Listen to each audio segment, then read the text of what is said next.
fazer por nós mesmos.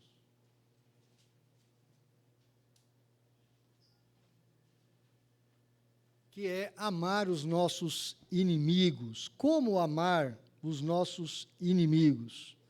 Nós vamos ler o texto, depois nós vamos orar pelas crianças, vamos agradecer as ofertas levantadas e vamos pedir por nós, para que a palavra do Senhor cale no nosso coração. Romanos capítulo 12, 17 a 21. Não torneis a ninguém mal por mal. Esforçai-vos por fazer o bem perante todos os homens. Se possível, quanto depender de vós, tende paz com todos os homens. Não vos vingueis a vós mesmos, amados, mas dai lugar à ira, porque está escrito: a mim me pertence a vingança, eu é que retribuirei, diz o Senhor. Pelo contrário, se o teu inimigo tiver fome, dá-lhe de comer. Se tiver sede, dá-lhe de beber. Porque fazendo isto, amontoarás brasas vivas sobre a sua cabeça. Não te deixes vencer do mal, mas vence o mal com o bem. Oremos.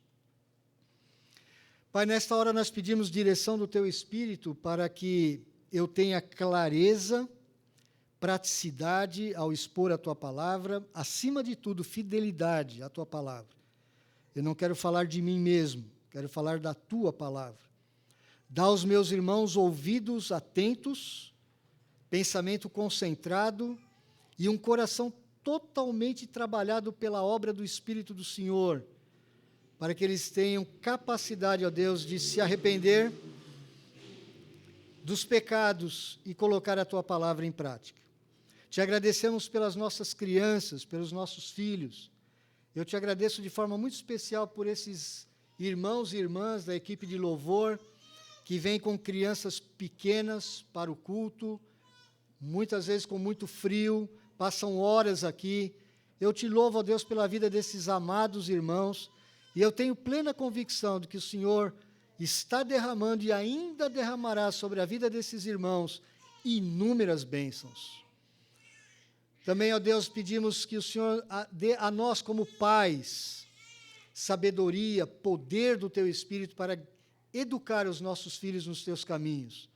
Tanto os pequeninos, que nós não desprezemos, ó Deus, a capacidade das crianças pequenas de aprenderem.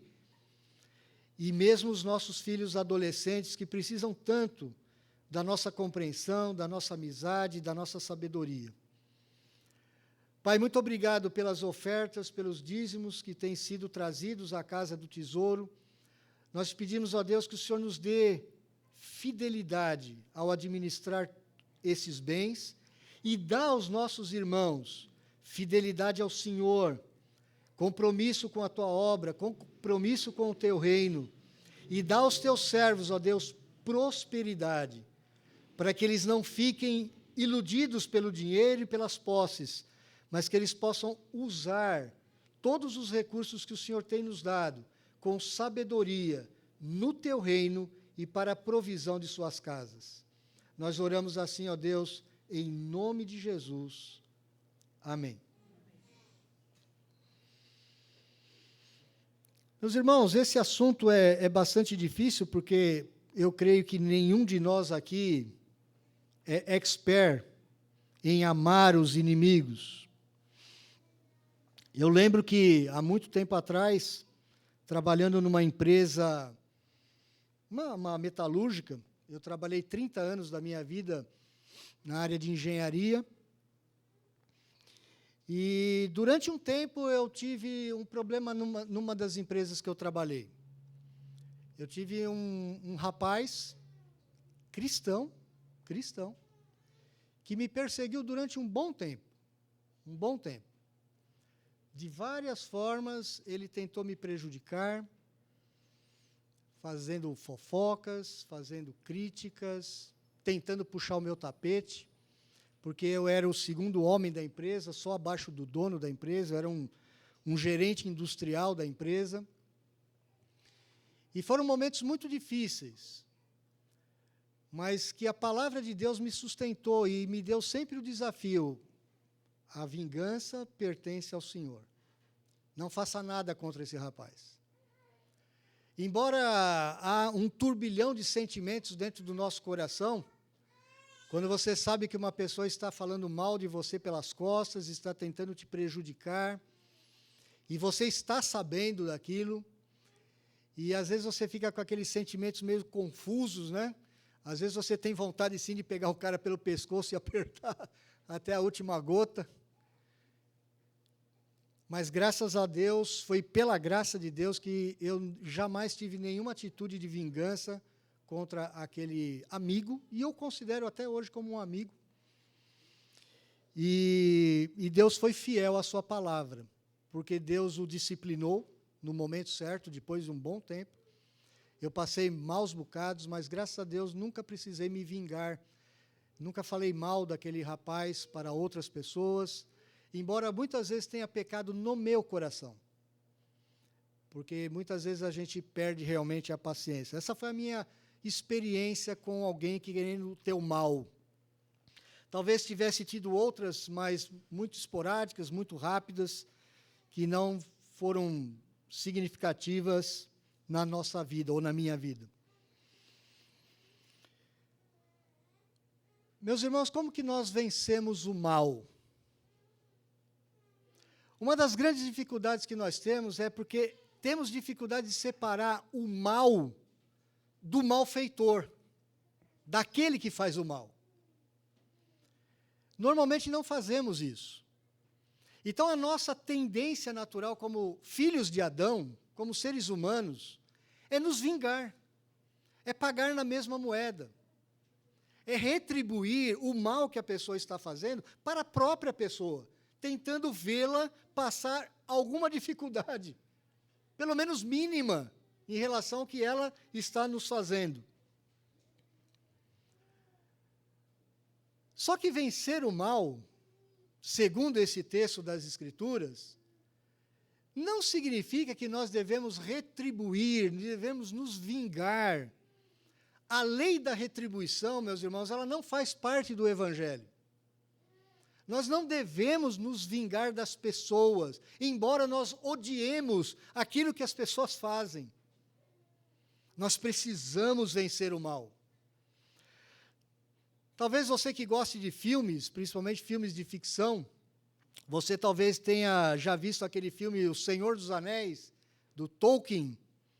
Tolkien foi um autor cristão, católico romano, muito influente no século XX e muito brilhante. E ele nos fornece um retrato desta dinâmica nessa obra O Senhor dos Anéis. Qualquer pessoa boa, ali no filme, que usasse o anel do Senhor do Mal, Sauron, para menosprezá-lo, se tornaria maligna no processo. Ou seja, a vitória, se perseguida ou mesmo alcançada da maneira errada, seria completamente vazia. Na verdade, aquela vitória se tornaria uma derrota. Porque ao se tornar mal para combater o mal, o portador do anel permitiria que o mal vencesse. E essa é a nossa derrota. Quando alguém faz o mal para nós, e quando nós guardamos rancor, mágoa, ressentimento, quando nós trabalhamos aquela ideia, a vingança é um prato que se come frio, espera que a tua vez vai chegar. Uma hora eu te pego na curva. Espera para ver o que eu vou fazer com você. Quando nós fazemos isso, meus irmãos, aparentemente nós estamos vencendo. Mas o que está acontecendo é que nós estamos sendo derrotados. O mal, na verdade, vence. Porque quando alguém imprime o mal ou quer o teu mal, ele espera realmente que você tenha uma retaliação. Uma reação que todo mundo espera.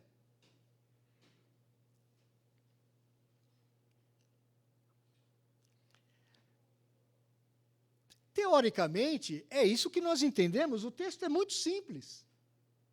Esse texto, se você observar, eu peço que você olhe para ele, o verso 17 e o verso 21, eles praticamente estão falando a mesma coisa, ou seja, eles estão encapsulando.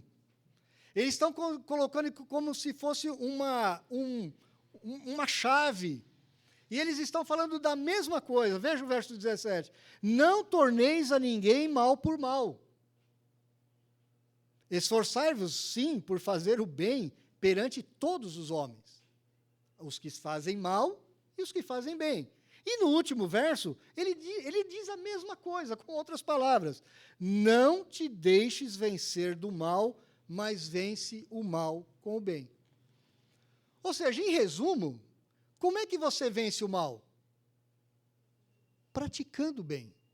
Agora veja, ele não diz que você vai sentir uma paixão arrebatadora por fazer o bem. Ele diz que você deve fazer o bem. Para vencer o mal, nós só vencemos o mal com o bem. Agora, como fazer isso? Essa pergunta. Teoricamente, nós sabemos disso. O Senhor Jesus Cristo mesmo falou várias vezes sobre isso.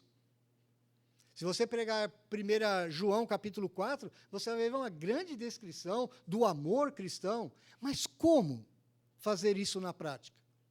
Como amar alguém que está te perseguindo? Como amar alguém que está te fazendo da sua vida um inferno, está te causando medo, está te causando espanto, está querendo o teu mal, está tirando alguma coisa sua por direito seu? Como amar uma pessoa assim? Meus irmãos, em primeiro lugar, eu quero dar 4 ferramentas para você nessa noite. Em primeiro lugar, o Evangelho. Nunca se esqueça disso.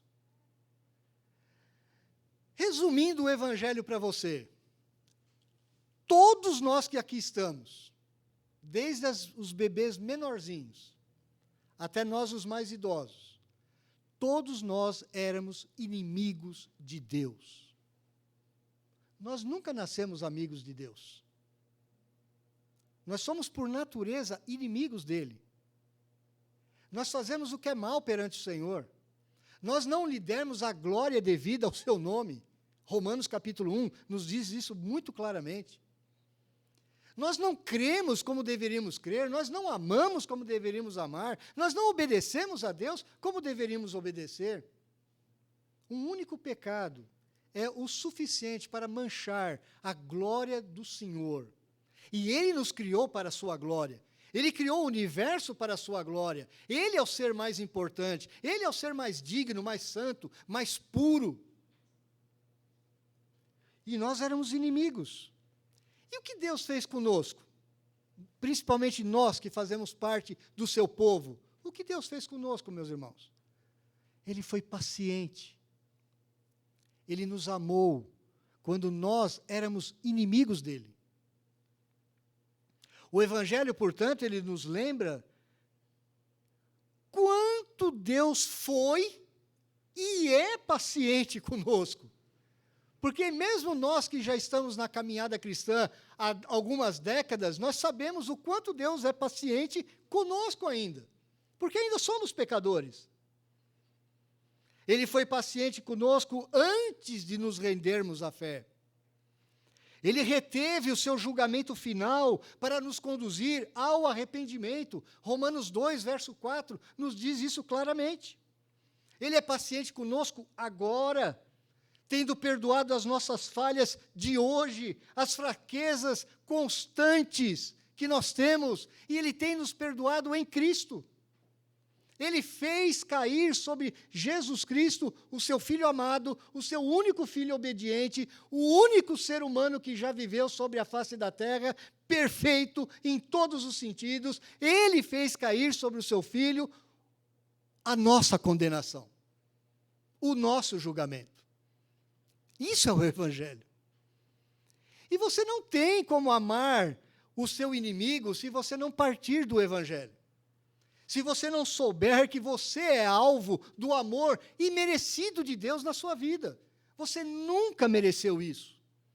O que eu e você e aqueles bebês bonitinhos, cheirosinhos e sorridentes como o Isaac e o Gabriel, a única coisa que nós merecemos é a condenação eterna, é o inferno eterno.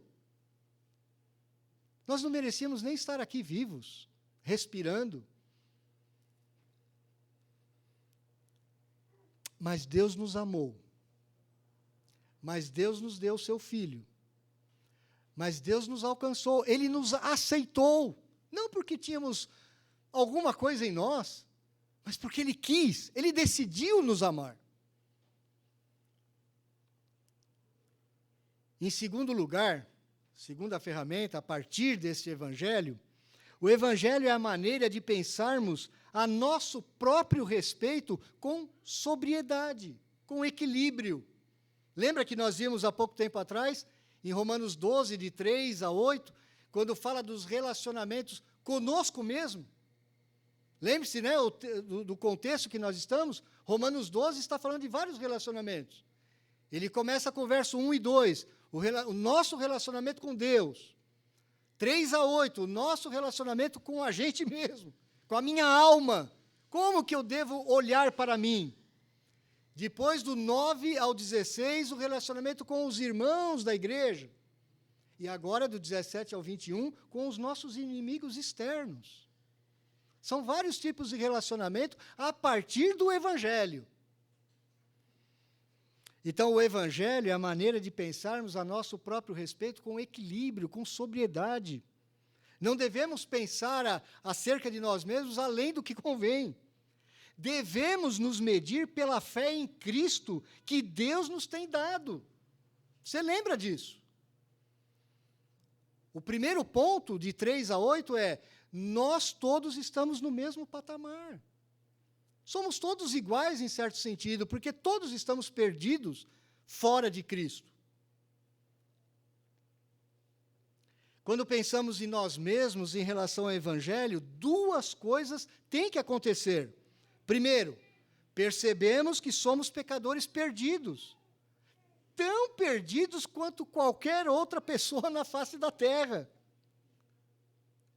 Às vezes eu tenho a impressão que alguns crentes, eles pensam assim: não, é verdade, eu era um pecador perdido, mas hoje eu sou um pecador especial, eu sou melhor do que os outros pecadores que tem no mundo. Não é. Não é. Se não fosse Cristo na nossa vida, meus irmãos, você seria tão mal quanto aquele camarada lá que está aterrorizando lá. Lázaro. Com um nome desse, né? Triste. Você seria tão ruim quanto ele. Ele é só mais um esquizofrênico, um maluco, um doente, um pervertido, um endemoniado, sei lá o que ele é. Não sei. Não estou acompanhando os detalhes das notícias. Mas não pense que você é melhor do que ele. Você é alvo da graça de Deus. E também de qualquer pessoa que se coloque diante de nós, cristão ou não, alguém decente ou não. Essas pessoas não estão mais afundadas no pecado do que nós estávamos. E lembre-se, você está em pé pela graça. Não é porque você melhorou. Não é porque você atingiu uma justiça própria. Segundo lugar, sabemos que, embora pecadores, nós somos plenamente justificados e amados pelo próprio Deus. Meus irmãos, eu tenho percebido que muitos crentes hoje têm problemas de ansiedade, depressão, problemas de relacionamento familiares, problemas de relacionamento na igreja, insubmissão, uma série de problemas porque não entenderam ainda o seu relacionamento com o Evangelho de Cristo. Não entenderam que são justificados e amados pelo próprio Deus. Ainda procuram uma certa justiça própria. Portanto, meus irmãos, nós não temos nada a provar a ninguém. Você não precisa ter medo da opinião pública, da opinião da sua família, dos seus pais, dos seus filhos, dos seus irmãos, dos seus vizinhos. Não significa que você não deve levar em consideração o que os outros pensam de você. Mas você não deve ser guiado pelo pensamento dos outros. Sem o Evangelho, nós precisamos nos convencer a nós mesmos e aos outros do nosso valor e da nossa dignidade. E aí o que fazemos? Nos associamos com pessoas as mais admiráveis segundo a nossa ótica. Se eu andar com aquela pessoa, eu vou ser bem visto. Porque procuramos esse tipo de aceitação na sociedade. Só que no Evangelho, nós descobrimos que a pessoa mais admirável de todas, ela já se agrada de ser o seu pai, que é Deus. Qual é a pessoa mais valorosa que você conhece? E eu estou falando em todos os sentidos, não é só seres humanos. É o próprio Deus. E Ele já te aceitou. Você não precisa provar mais nada para ninguém.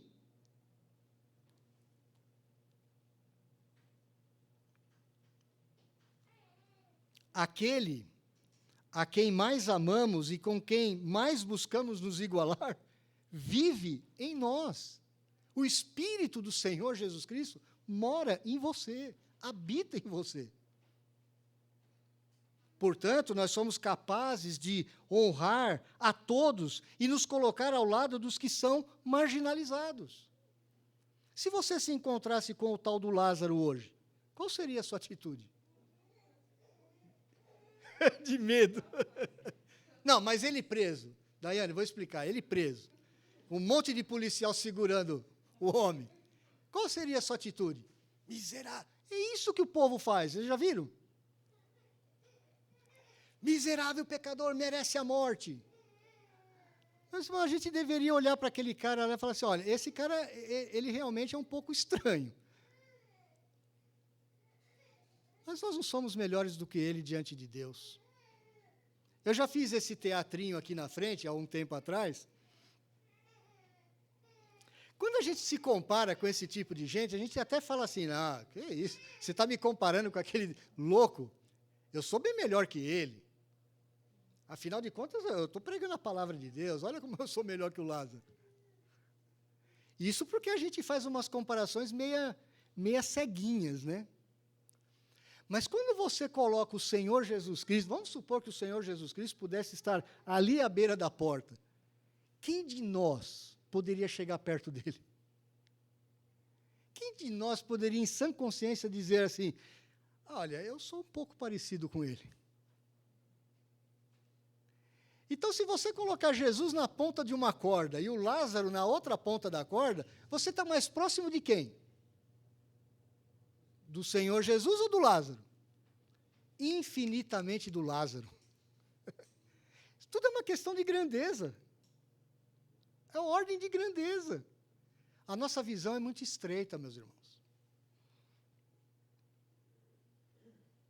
Assim, o amor cristão, ele deve ser o mais imparcial possível. O conhecimento, tanto do nosso próprio pecado, quanto da nossa própria aceitação diante de Deus, destrói o preconceito e o orgulho de raça, classe e profissão. Duas coisas que eu quero desafiar você aqui nesta noite. Olhe para a cruz. E quando você olhar para a cruz, você tem que ver duas coisas ali. Você tem que ver, o meu pecado levou aquele santo homem de Deus, o Filho de Deus perfeito, àquela cruz. Foi o meu pecado, não foi o pecado do seu vizinho. Não foi o pecado do Lázaro, foi o seu. Se o Lázaro não tivesse existido, e se tivesse só você na face da terra, e só você tivesse vivido sobre a face da terra, era o seu pecado que levaria o Senhor Jesus àquela cruz. Não adianta você botar a culpa na sociedade.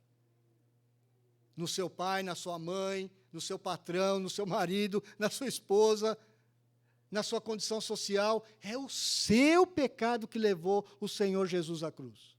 Então, quando você olhar para a cruz do Senhor Jesus pela fé, evidentemente, você está olhando, o meu pecado levou o Filho de Deus à cruz. O meu pecado é grave. O meu pecado é horrível, é horripilante. Ele me faz ser repulsivo diante de Deus.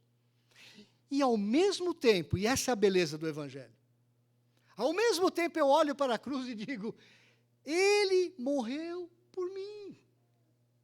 Ele me amou. Ele deu o que ele tinha de melhor por mim. Lembre-se disso, sempre.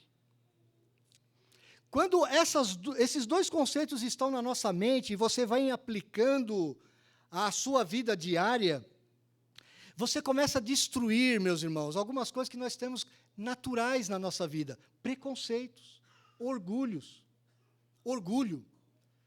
Muitos de nós temos orgulho de raça. Alguns se acham, porque se acham brancos de olhos azuis, acham que são uma raça superior. Outros, porque pertencem a uma classe social mais abastada. Outros, porque pertencem talvez a uma profissão mais nobre, um juiz. Você já viu como que juiz é arrogante? Juiz e médico, misericórdia. E músico. Músico. Músico eu sei, não porque a minha esposa é uma bênção, ela é muito humilde, mas por causa dela, eu convivi com muitos músicos. A Beth tocou, acho que em mais de 300 casamentos, e a maioria deles eu fui junto. E a gente encontrava muito músico bom. Músico é uma profissão complicada. Eles são inflados, eles se acham deuses. Claro que existem outras profissões com problemas. Mas algumas parecem que as pessoas se acham assim, acima do bem e do mal. Preconceito, orgulho intelectual. Algumas pessoas se acham tão cultas, tão cheias de sabedoria humana, que se acham melhores do que as pessoas mais simples. Quando você olha para a cruz, você começa a destruir esse preconceito, esse orgulho em você mesmo. Terceira ferramenta. E ainda a partir do Evangelho. O Evangelho nos capacita a compartilhar com sinceridade e amor dos altos e baixos das outras pessoas. Por um lado, só se Cristo for a nossa maior alegria, conseguiremos nos alegrar e chorar com as pessoas à nossa volta. Preste bem atenção nessa frase. Quando o Senhor Jesus Cristo for a sua única e suficiente alegria, quando Ele for a sua única justiça, é que você vai conseguir se alegrar com os que estão se alegrando à sua volta, ou chorar com os que choram à sua volta. Eu vou dar um exemplo aqui. Se você é solteiro e deseja se casar, como que você pode se alegrar com aquele seu amigo que está se casando? Será difícil de qualquer forma, mas se o casamento for um ídolo para você, se a aptidão que você tem para o casamento representar a sua justiça, então vai ser impossível você se alegrar. Deixa eu tentar explicar isso para você. Pode ser o casamento, eu dou o exemplo do casamento, mas pode ser qualquer outra coisa. Qualquer outra coisa. Se alguma coisa que você deseja muito hoje, meu querido irmão, seja um casamento, seja um bem, seja uma viagem, seja um sucesso, qualquer coisa. Se isso se tornar um ídolo na sua vida, é ele que vai controlar a sua vida. Ele vai controlar o seu coração. Então, quando o seu irmão, pode ser irmão na carne, pode ser irmão na fé, pode ser qualquer pessoa próxima de você, quando ele conquistar aquilo que você tanto queria, você vai ter muita dificuldade de se alegrar com ele. Porque no fundo, você vai ter inveja, ciúme. Por quê? Porque aquilo controla o seu coração. É um ídolo. Por que é um ídolo? Porque o Senhor Jesus não é a maior alegria, a maior justiça da minha vida. É aquele ídolo. Pode ser casamento, pode ser bem, pode ser um filho, pode ser dinheiro, pode ser fama, pode ser sexo, pode ser qualquer coisa. Qualquer coisa criada pode se tornar um ídolo na sua vida. Razão. Tem gente que gosta de ter razão em tudo e briga com todo mundo. Por outro lado, a menos que Cristo seja a tua justiça e a tua paz, será difícil você também penetrar nas dores do outro. Será difícil você se identificar com o outro. Um dos motivos pelo qual você não consiga sentir a dor do outro é por ter dificuldades em condoer-se por alguém a quem você despreza, ou em relação a quem você se sente superior. Então você não vai se identificar com a dor do próximo, porque você acha que você é melhor do que ele. Ah, eu não passaria por isso. Que dor tola. Às vezes a gente vê um crente novo na fé, e nós que estamos mais tempo na caminhada, a gente fala assim, mas que bobeira, por que ele está sofrendo por causa disso? Você fala assim porque você já passou. Não despreze a dor do seu irmão. O Evangelho lhe ensina que de modo algum você é superior. Você não é superior a ninguém. O Evangelho, na verdade, ele te puxa para baixo, para uma correta avaliação de si mesmo. Nós já ouvimos isso há algumas semanas atrás.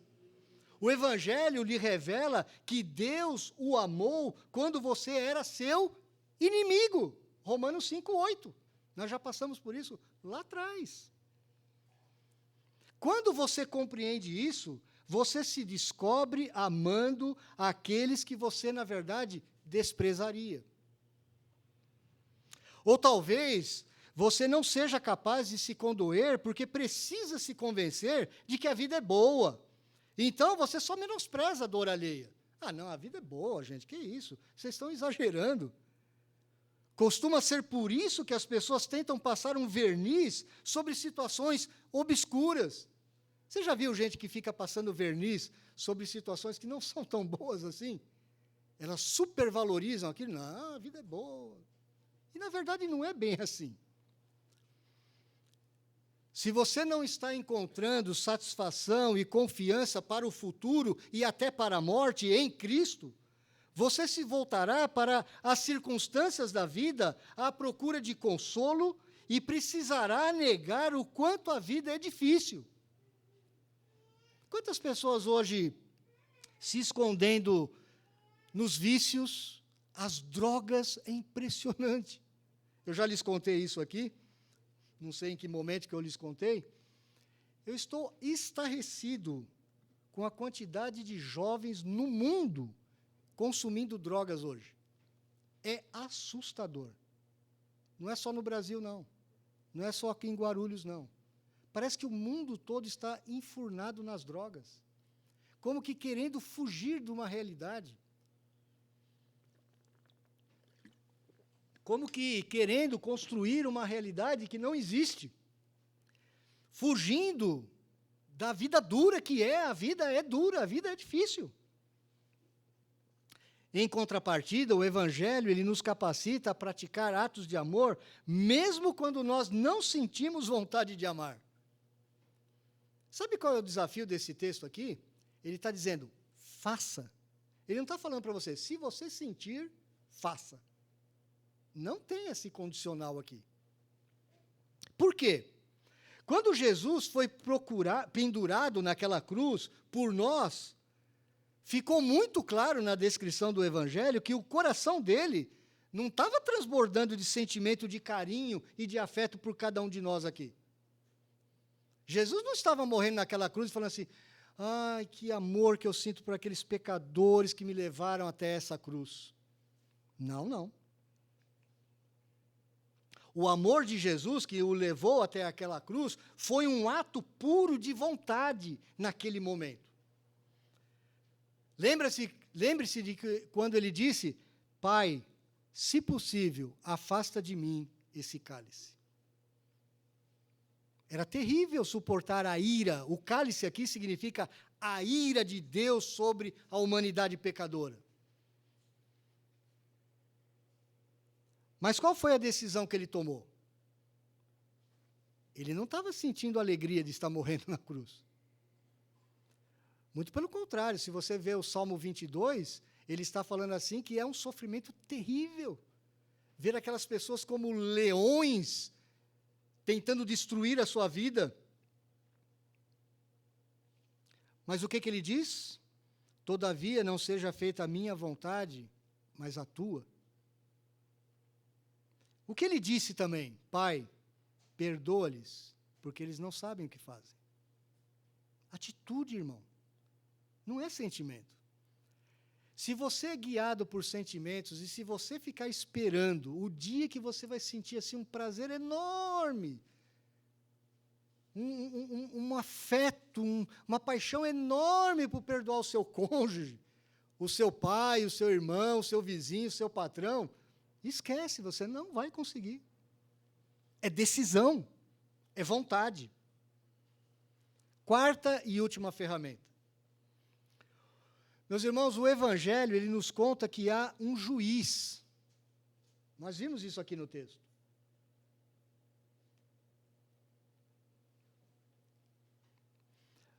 Na parte B do verso 19, diz assim: a mim me pertence a vingança, eu é que retribuirei, diz o Senhor. O problema é que a gente quer fazer a justiça com a nossa mão. Não, o Senhor é justo juiz. Há um juiz sobre a face da terra, meu irmão. Eu sei que é difícil hoje. Eu sei o que você sente. Quando você vê as injustiças no nosso país, as injustiças no mundo, países muito ricos com vacinas sobrando e países muito pobres com as pessoas ainda morrendo por falta de vacina. Pessoas pobres, pessoas abandonadas e pessoas muito ricas gastando quantidades enormes de dinheiro em tolices, em bobagens. Há muita injustiça. Eu sei o que você está pensando. Mas creia, o juiz de toda a terra, o nosso Senhor, ele é digno de confiança, ele vai ajustar todas essas coisas. A cruz de Jesus é um sinal disso. Ali, ele estava punindo o nosso pecado sobre o seu filho. Mas aquilo é um aviso. Vai chegar o dia que aquele cordeiro que foi morto, ele vai vir como o grande leão que vai julgar toda a terra. Deus não vai deixar um único pecado nesse mundo impune, meu irmão. Nenhum.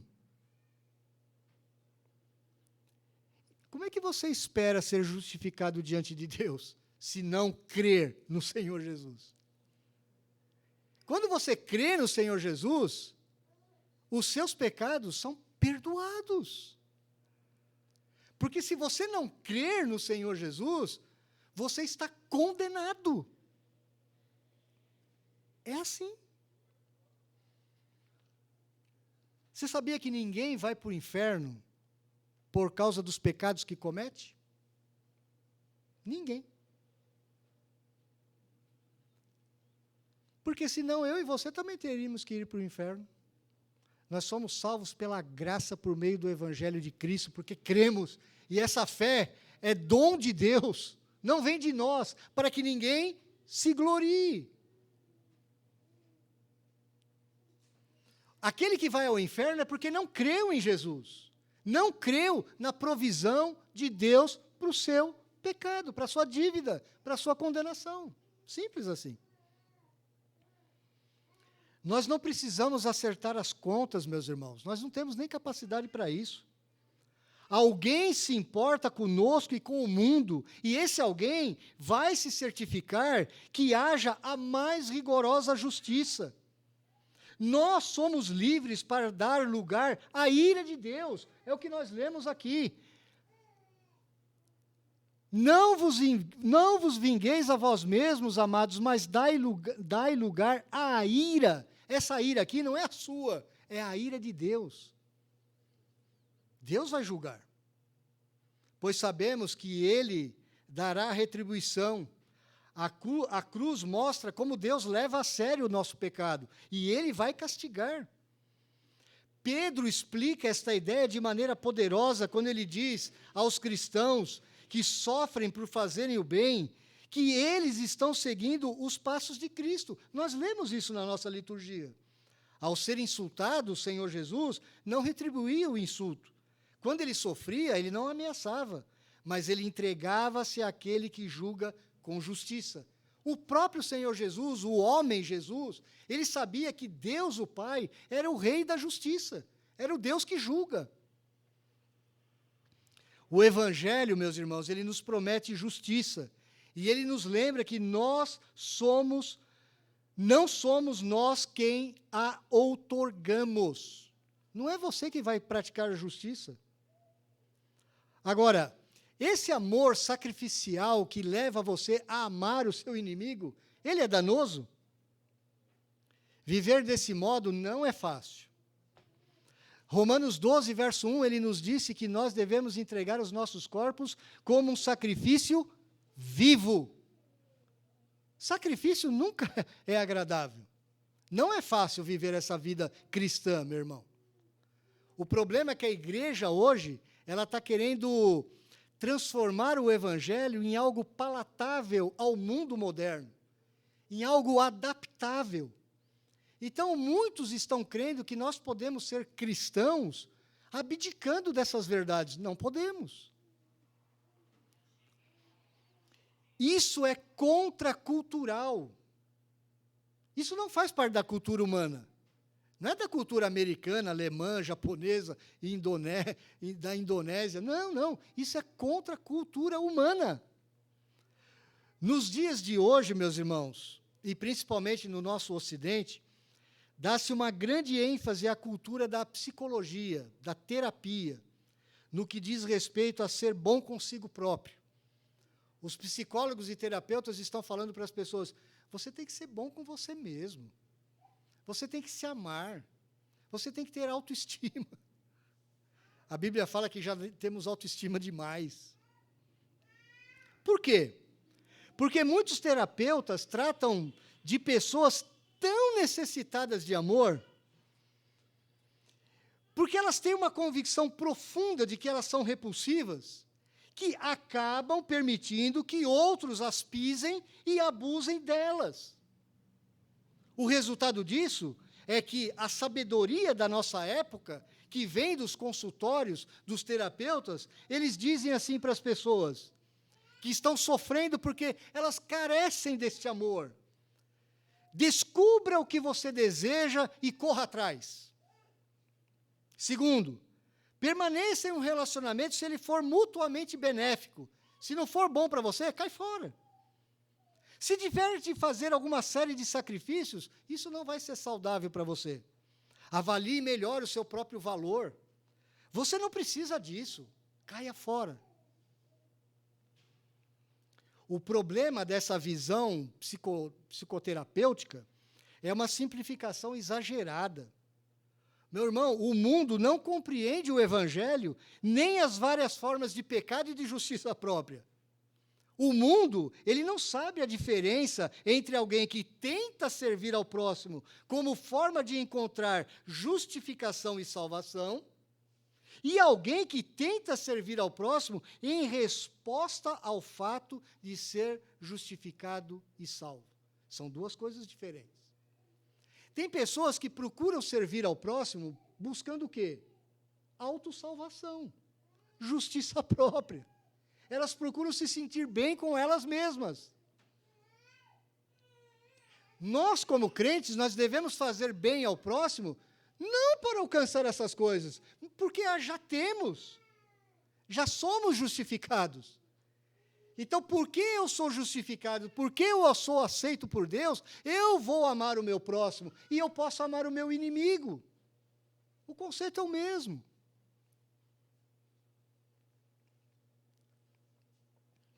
A pessoa codependente, clássica, é alguém que usa o sacrifício como um meio para sentir que tem valor.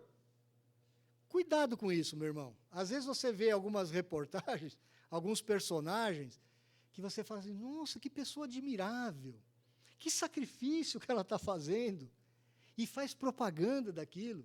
Às vezes as pessoas estão fazendo isso para serem vistas, para realmente terem algum valor, para que as pessoas as aplaudam, coloquem o nome dela numa plaquinha. E quando o teu nome não vai para uma plaquinha, quando você não vai ser aplaudido, você fica com raiva internamente, porque era aquilo que você queria. E isso é sutil, muito sutil. Se você, meu irmão, não se sente aceito por Cristo ou em Cristo, você pode tentar tirar esse sentimento da aceitabilidade do amor de outra pessoa. Você vai mover mundos e fundos para você ser aceito pelo amor de outro. Porque você está, na verdade, com um buraco emocional dentro de você. Porque você ainda não percebeu que você é aceito por Cristo. Você é amado pela pessoa mais amável que existe, Jesus Cristo.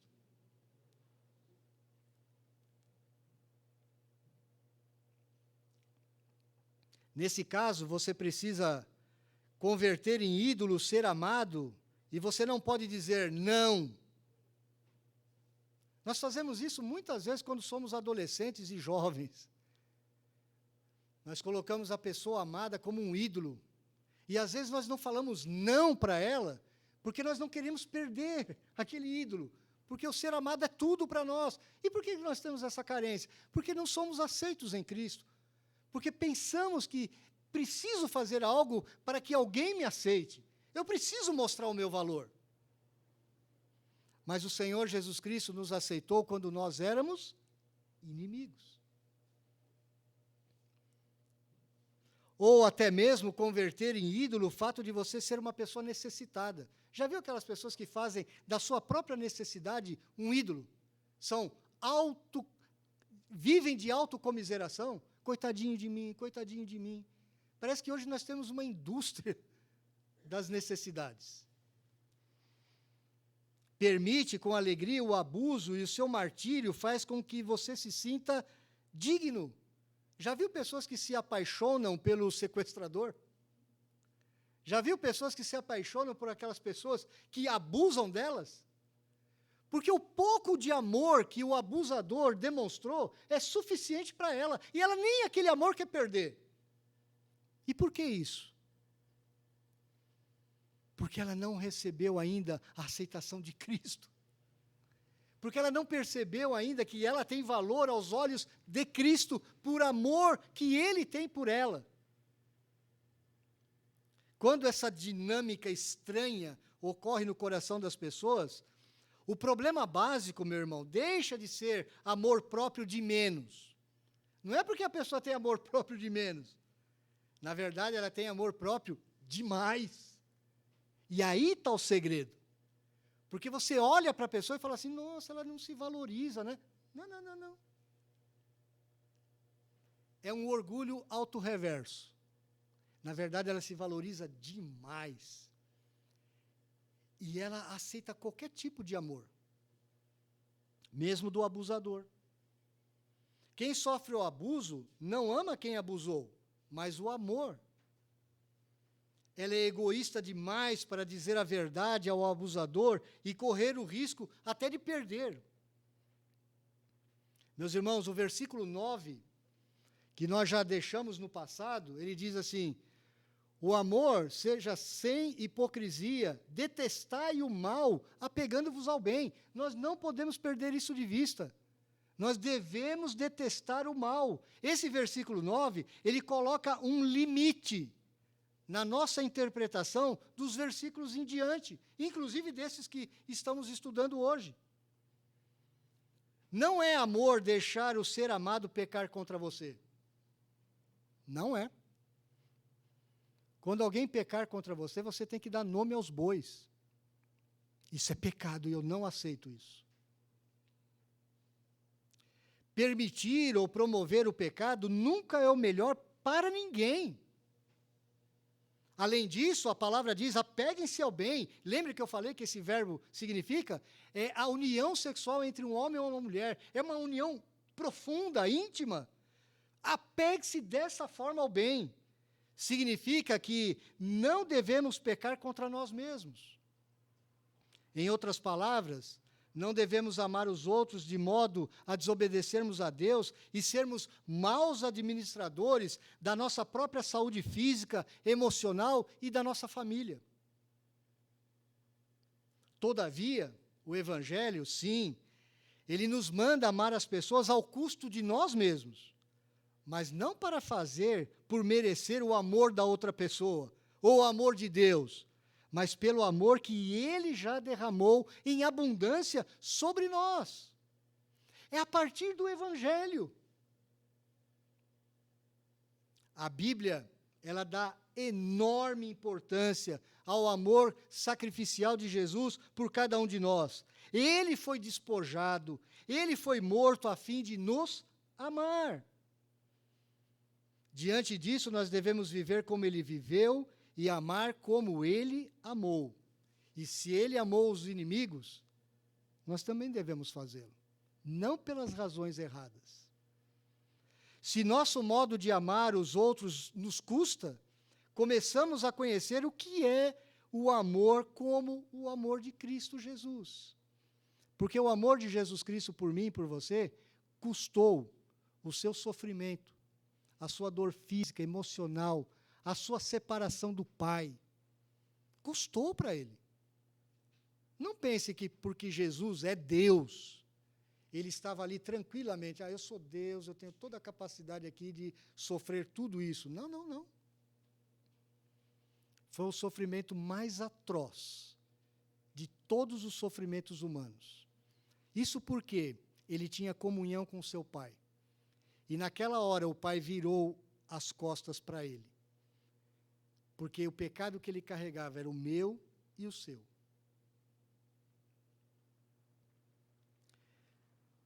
Três aplicaçõezinhas para nós hoje. Meu irmão, há alguém no seu passado, ou até mesmo no presente, que está te fazendo mal?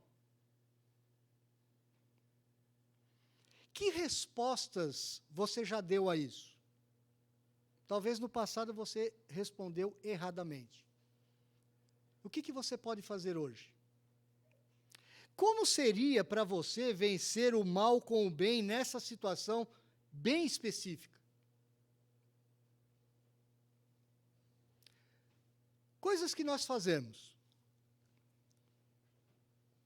Quando nós temos problema com uma pessoa, a primeira coisa que a gente faz é evitar a pessoa. Nós não queremos nem chegar perto.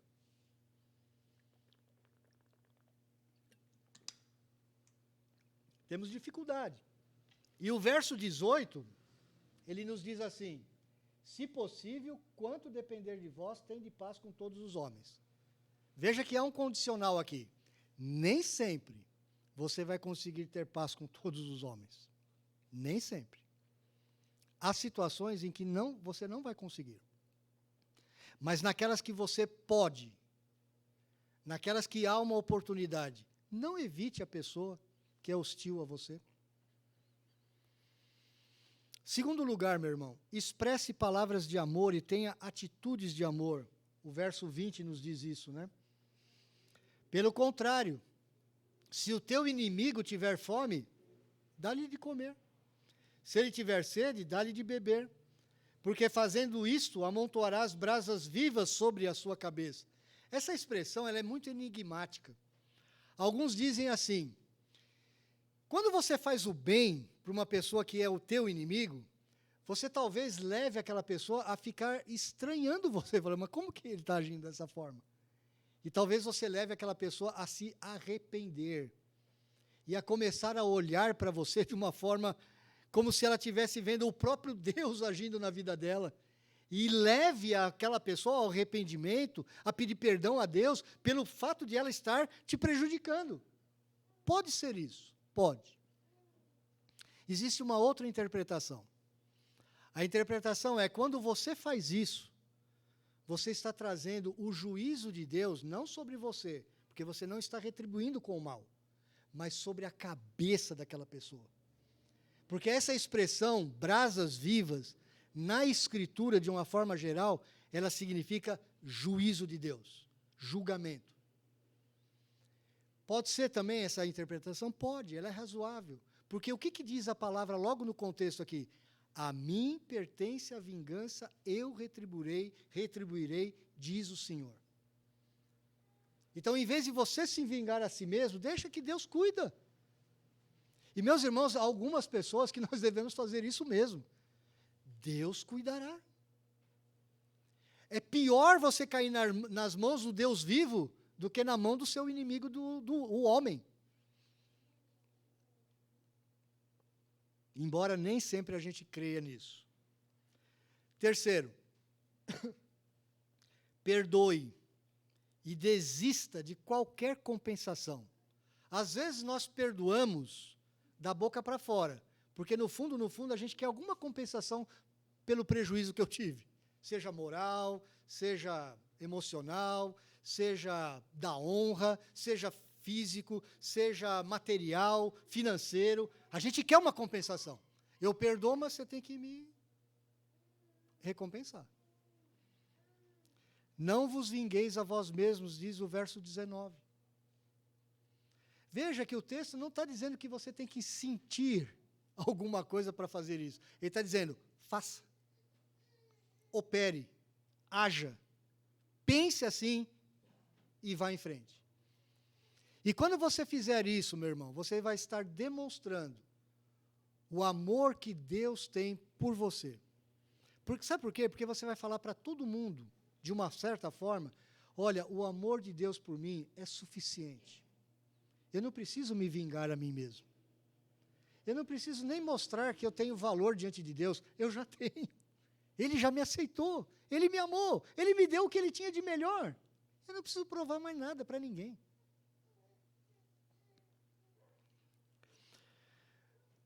Eu sei que há algumas situações que nós temos grande dificuldade com isso.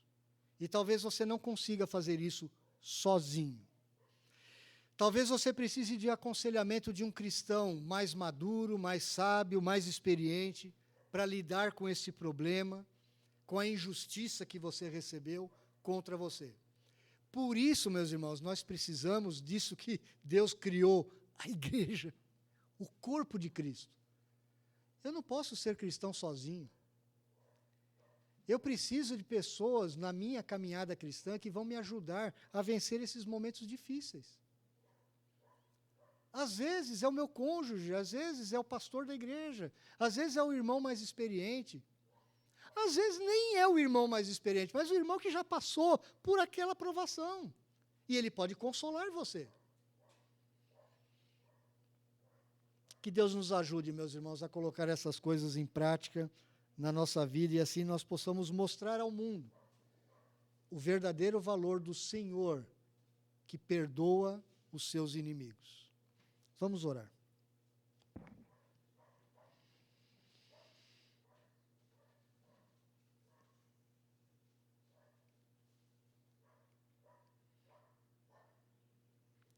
Ó Pai, nós falamos de coisas aqui tão sérias e profundas e eu creio que a começar em mim, todos nós nos sentimos completamente incapazes de colocar essas coisas em prática. Nós fugimos, nós escapamos, nós damos desculpas, nós somos orgulhosos, nós somos egoístas, nós temos eu mesmo tenho um sentimento de autoproteção exacerbado. Quantas vezes a gente quer se proteger, a gente quer mostrar uma figura muito mais perfeita do que, na verdade, nós somos? Quantas vezes nós nos colocamos capas, máscaras? Quantas vezes nós colocamos os nossos hipócritas? Deus, a Tua palavra diz logo no início que o nosso amor, ele tem que ser anipócritas, ele tem que ser sem hipocrisia, sem falsidade. E a gente se protege o tempo todo, Senhor. Na verdade, a nossa vontade aqui agora é de chorar. Chorar pelos nossos pecados, pelas nossas misérias, pelas nossas mazelas, pelas nossas fraquezas. Quando olhamos para aquela cruz, nós nos sentimos envergonhados, porque foi aquela cruz dada ao Senhor Jesus que os nossos pecados, esses sentimentos orgulhosos que temos, que levaram o Teu Filho àquela cruz. Mas ao mesmo tempo, Senhor, nós sabemos o quanto o Senhor nos amou, o quanto o Senhor nos aceitou naquela mesma cruz. E agora, Deus, nós sabemos que podemos ter a capacidade dada pelo Teu Espírito, aplicando essas verdades do Evangelho à nossa vida, essas ferramentas, para que nós possamos amar aquele que nem sempre é agradável a nós. Aquele que faz o mal, aquele que nos persegue, aquele que tenta fazer algum prejuízo à nossa vida. Nós podemos amar, Senhor, porque o Senhor nos capacitou a isso. Foi o sacrifício do Teu Filho, foi a cruz do Calvário que nos deu esse poder, e nós Te louvamos, ó Deus, e nós clamamos e nós Te suplicamos, queremos amar o nosso inimigo, aquele que nos aborrece, aquele que nos tira a capa, aquele que nos faz mal, nós queremos amá-los, para demonstrar o quanto o Senhor nos amou, o quanto o Senhor é puro, o quanto o Senhor é santo e o quanto o Senhor é glorioso. Dá-nos essa graça, ó Deus, aplica essas verdades na nossa vida. Nós oramos em nome de Jesus. Amém. Meus irmãos, para encerrar,